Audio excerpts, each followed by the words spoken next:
The PENTAX legacy is built on the belief that the true essence of photography lies in the experience of capturing the world around us. And that's something that can't be measured in numbers alone. In an age where technology and creativity is advancing at such a pace, there was a real risk that our knowledge of how to produce film cameras could have been lost forever. Thanks to the support of the film community, they gave us the encouragement to persevere with the film camera project, despite some of the challenges faced along the way. Through their passion and support, it's clear film never went away. It's time for film. It's time for photography. It's time for the PENTAX 17.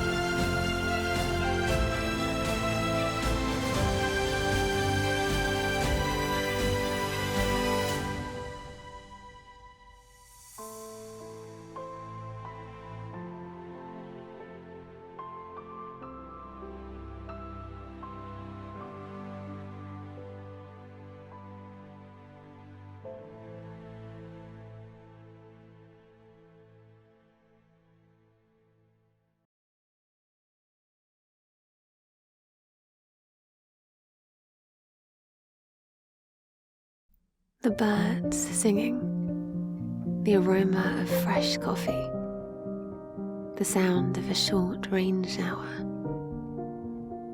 the gentle breeze, the ambient voices. I hope to capture them as they are. I shoot with such wish. It creates a sense of excitement and anticipation, as I can't immediately see the result. When the past and the present cross paths, everything feels alive in that moment. That's the moment which I want to share, the moment I want to express. Why does it move my heart so much? I can't quite put it into words, but I understand that something very special is captured. Even those everyday moments, it made me realize they're so precious.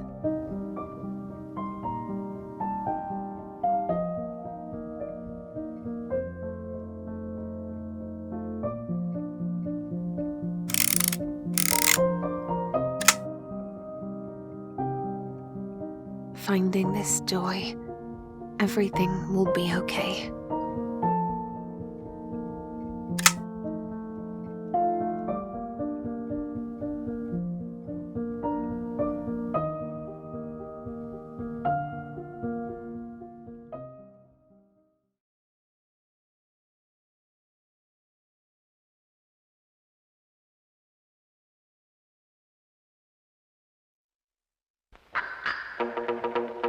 PENTAX, PENTAX, PENTAX, PENTAX, PENTAX, PENTAX, PENTAX, PENTAX.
PENTAX, PENTAX, PENTAX, PENTAX, PENTAX, PENTAX, PENTAX, PENTAX.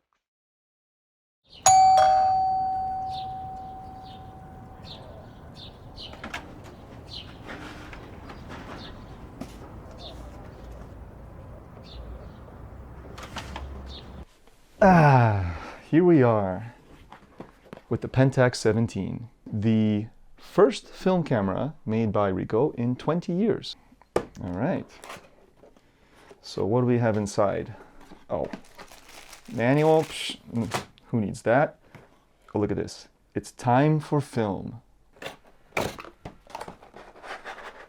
Oh, there we go. Ooh. And there we are. All right, so here we go, the PENTAX 17. It's pretty light, but it has a nice heft to it. I think the top here, the top plate and the bottom plate, it doesn't feel so heavy, but I think that's because this is magnesium alloy. So it's a very tough material despite being light. That's pretty cool. It gives it this kind of, toughness, which in general, I think from what I remember about PENTAX cameras in general, they're built very tough. Oh, look at that little cute lens. So it's a 25mm traditional lens. So yeah, it has your typical film camera things. You can set your ISO here. There's a little ISO setting, which, yeah, there's a little button. And then you can, oh, very, very satisfying click. I like that. It's got a nice clickiness. There is an exposure compensation dial right there, conveniently, right under the thumb. Also has a nice clickiness to it. Here's the, ooh, that's a nice action too. And then we have this kind of setting dial, which has a few modes. There's a P mode, a night mode, a bokeh mode, and B, which I assume stands for bulb. Some of the modes on the mode dial are white and some of them are yellow. And from what I've already kind of heard, like when I talked to the Ricoh people about this, they told me that that's for flash and not flash because it has a built-in flash. Now let's look through the viewfinder. And immediately, the first thing I notice, and I was already told this, so I'm not shocked by this, but like when you look at it this way, I'm looking through the camera in, I'm holding it horizontally, but the frame is a portrait frame. It's in portrait mode because this is a half frame camera.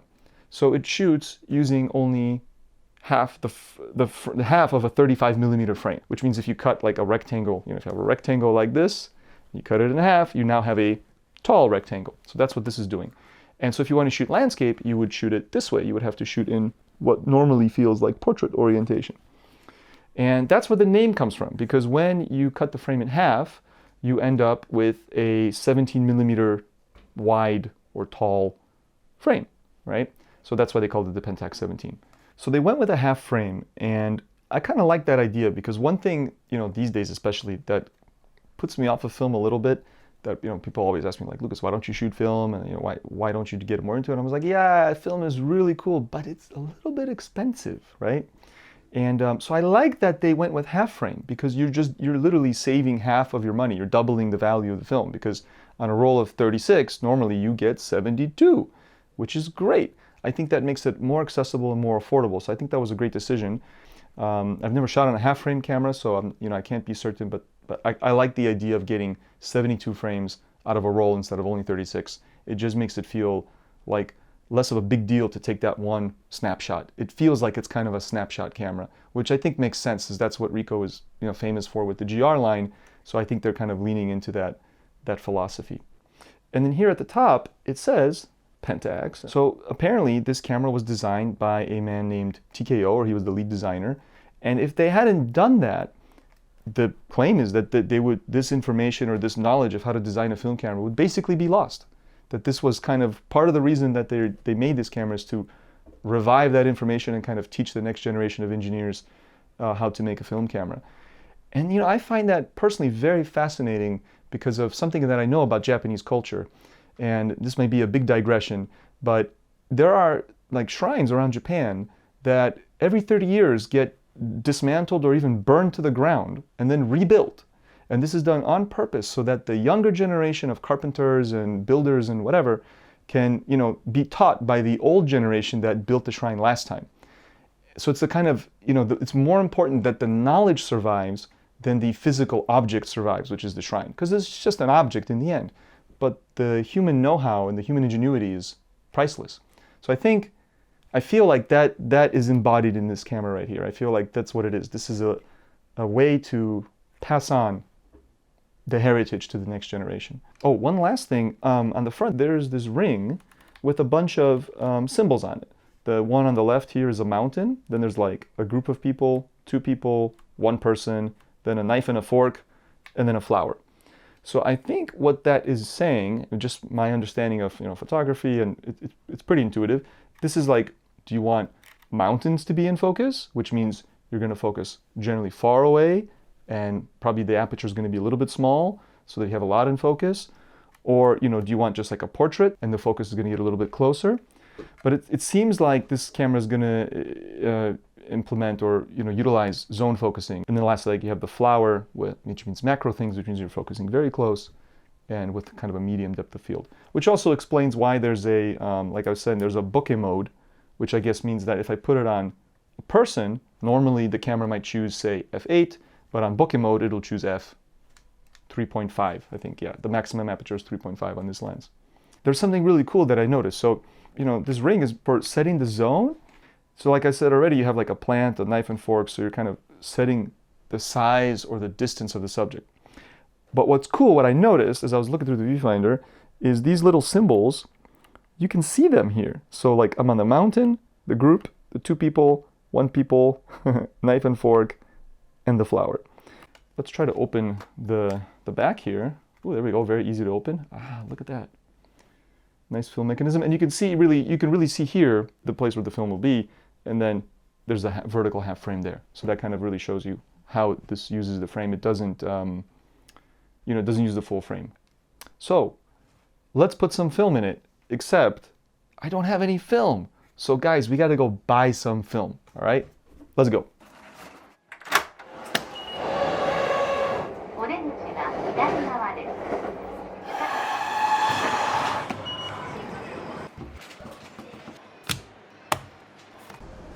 All right, so I've put my little film box tab in there. I don't know if I used the right part of the box, it doesn't quite fit right, but good enough. We have 400 ISO Ultramax, Kodak Ultramax film in there, so see how that goes. Something else I learned right away in the manual, or at least I confirmed because that was my hunch, there are 2 frame lines in the viewfinder, and one of them is for close focus, and the other one is for farther subjects or farther focus, meaning if you're shooting something very close, let's go over here, then you want to use the smaller frame line that's within the viewfinder there. All right, but I'm excited. I haven't shot an actual single real photo yet. I'm gonna, I'm sure I'm gonna be humbled by film because I'm mainly a digital photographer, right? And I've only dabbled in film just a little bit, and that was years ago. So you could basically just say, okay, I don't know anything. I don't know what I'm doing. There's some beautiful light over there. Let's see if we can get a cool shot over here. Come over here. Well, that's gorgeous light. Let's see if we can make this work. So I'm gonna leave it on auto because I don't trust myself to do anything correctly here. And we're gonna do this as a landscape. Okay. We're gonna do one more here. And I actually want just the shadow of the person. Let's try one more time. I'm probably overshooting this. See, I'm treating it like a digital camera. Oh, it's green, but maybe we're still okay. Okay, here we go.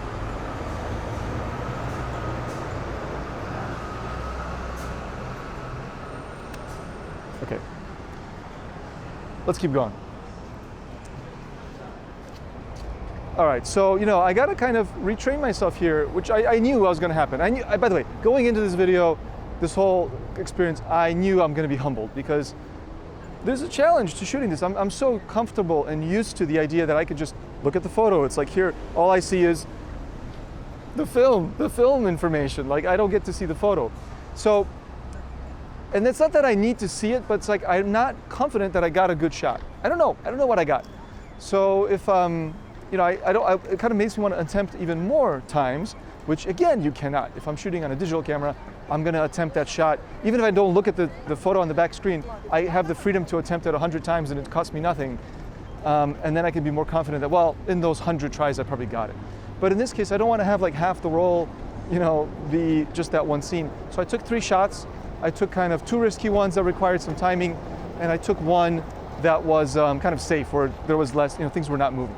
And that's it, and we're gonna move on. And that's kind of the change that I have to employ in my thinking when it comes to shooting on film. It's kind of a cool scene here, but I gotta go farther back because this is a 25mm lens. It makes me wonder, is this 25mm equivalent?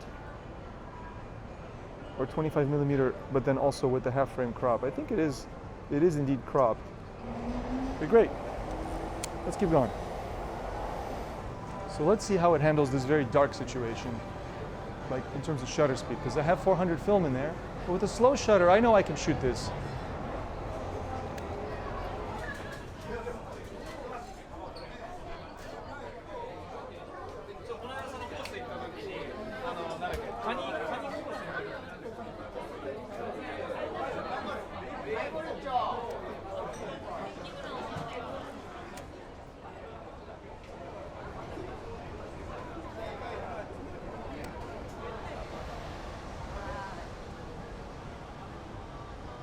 So I thought I would kind of struggle with its portrait this way and landscape this way. And I've kind of been a little bit confused, but it's quick. I mean, I don't know, it doesn't really bother me. It's very quick to kind of change my thinking about that. So what I love in this scene is there's this like reflection on these girders from beneath, which is really cool. So let's see, so this, I'm gonna go a longer focus, more distant. Frame looks great. Okay. I do love that you can see your focus, your like focus distance thing through the viewfinder, because I can already see this would be so easy to forget because you otherwise have no indication. But I see it right there. It's pretty big right in my face. So it's very easy to realize, am I on the right or wrong focus, focus distance. So great. I like that the camera is really small because I can keep my other eye open and easily see around the camera. Also the viewfinder shows me a little bit more. Like it doesn't go to the very edge. You can kind of see around the frame lines, sort of like a rangefinder camera, typical rangefinder. Okay, let's see how it handles a more kind of architectural shot. So I'm definitely going to be on the mountain focusing distance. The distance, oh yeah, right, verticals this way. I don't want this shot to be like perfectly straight. Let's do an angle. Nice. And I gotta say the action of the lever. So if we do that, I like it. It's simple. It's it has a nice feedback, like tactile feedback. And also what I like is, maybe this is normal for all these cameras, because again I haven't used them in a very long time. But now that I do have it cocked, if I try to cock it again, it just stops. So of course I can't double cock it, which is good. So it's kind of an easy way to check, like I can be easily sure, like did I cock it or not? Did I advance it or not? So I could just quickly bring it up, and then that's very satisfying. Just go bup, bup, and then back to the normal position, and I know it's ready to go.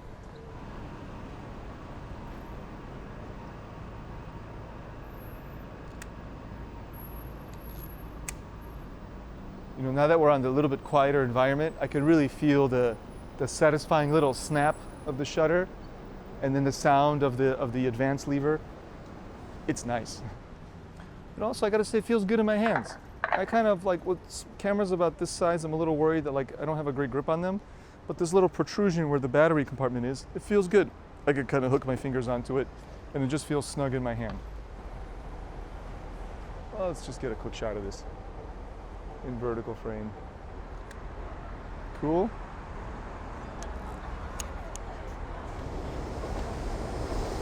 Quick shot here.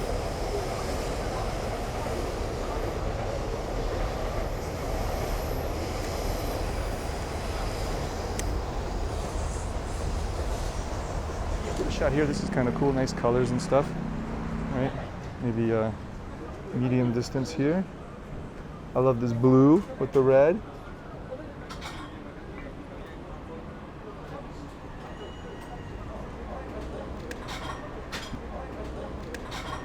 Nice. We'll keep going this way. Let's go this way.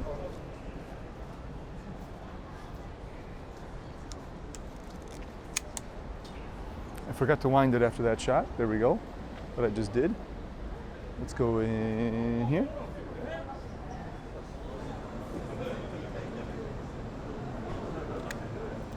Just a nice atmospheric shot of the whole street.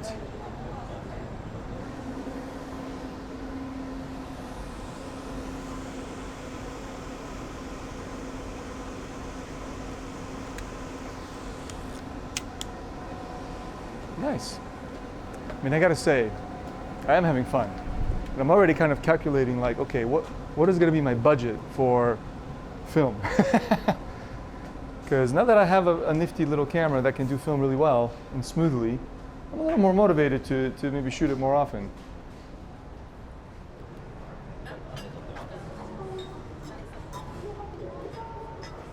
I like this shop over here. Yeah, right, vertical this way.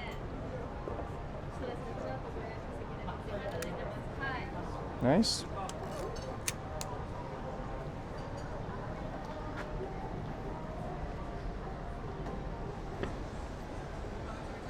I really love the view over here. It's a nice long scene with the skyscrapers in the background and this kind of layering to the city. So let's just wait for, okay, that's a little bit better, just the people got a little farther away.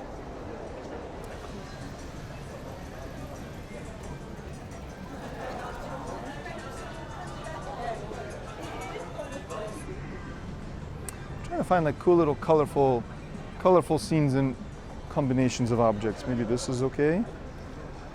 I'm trying to think about, I should probably look at the distances again. But let's just guess.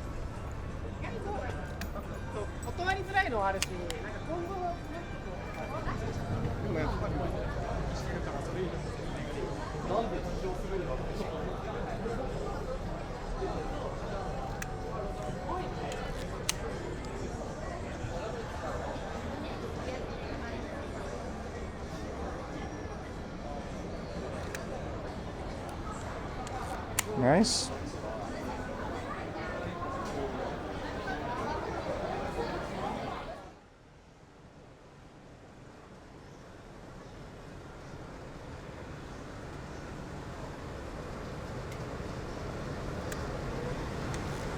Now I'm starting to get this little bit of fear. Like, are these photos even going to come out? Like, I really want to make sure that they look good, you know, or at least like decent. And I'm kind of scared now that they're not gonna. So, if at the end of the video it turns out they're all terrible,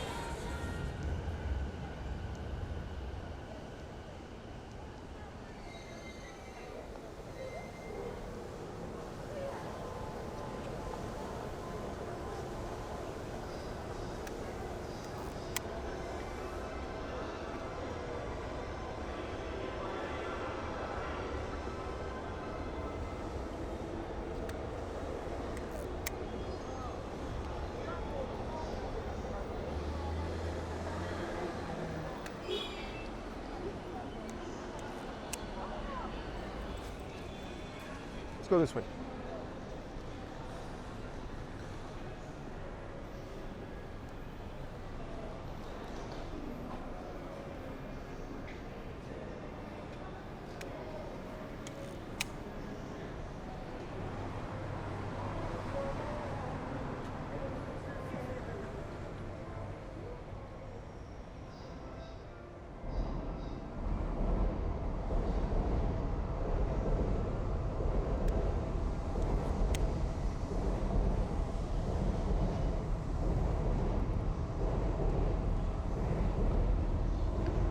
Let's try these closer up modes on this subject here.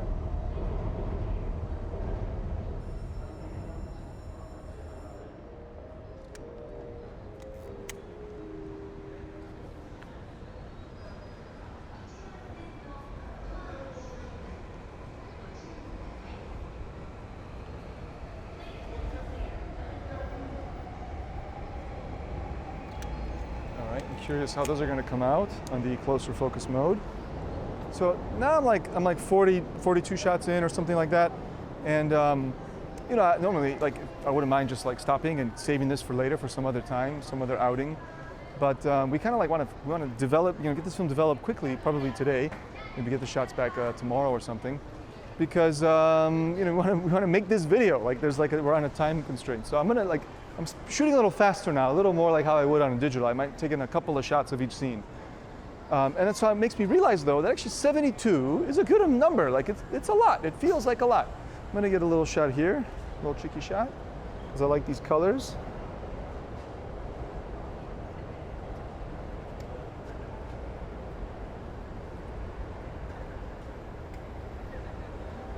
Nice.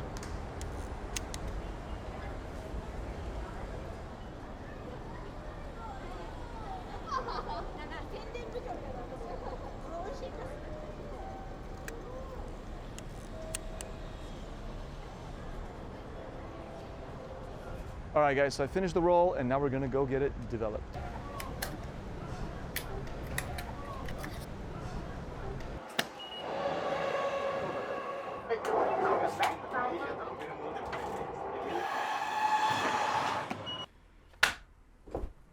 We're back.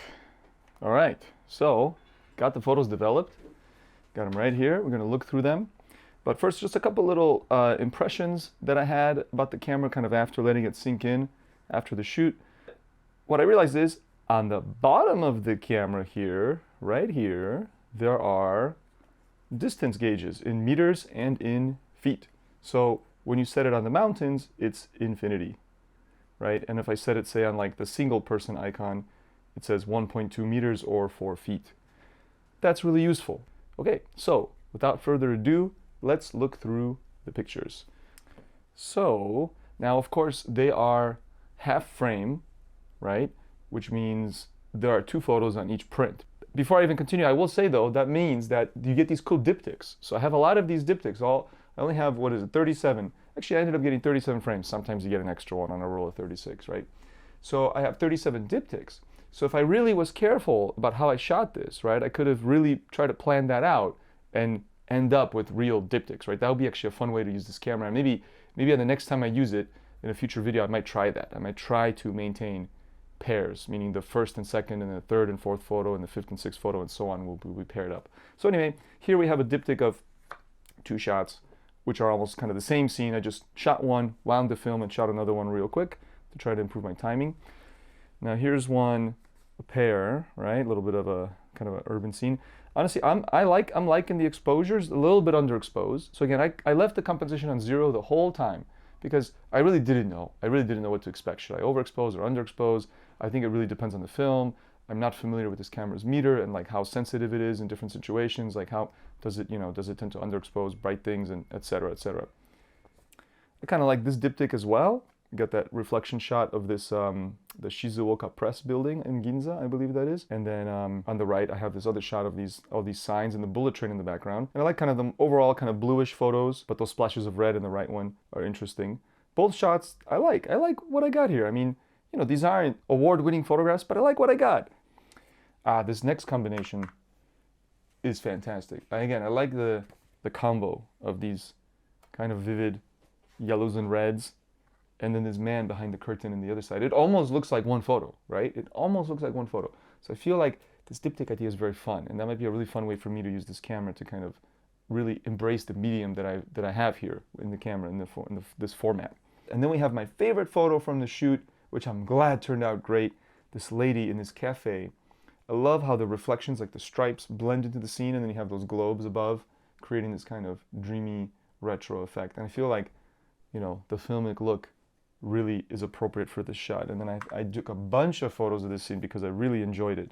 And so I reframed it to include this little, what's that? What is that thing? This little chain on the side that's used for like opening and closing the blinds or something.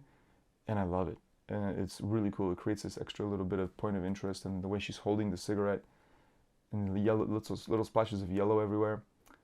This is a great photo. I mean, if I am allowed to say so myself, but I'm very happy with this photo. I'm even proud of it, I would say. I think this is a nice shot. All right, let's move on.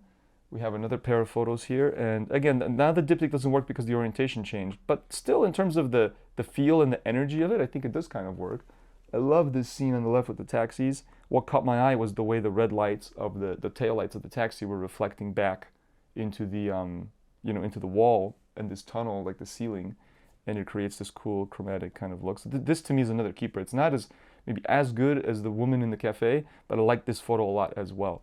Again, here I just took this general scene of this taxi. I thought that'd be kind of cool. And then this close-up of the police siren.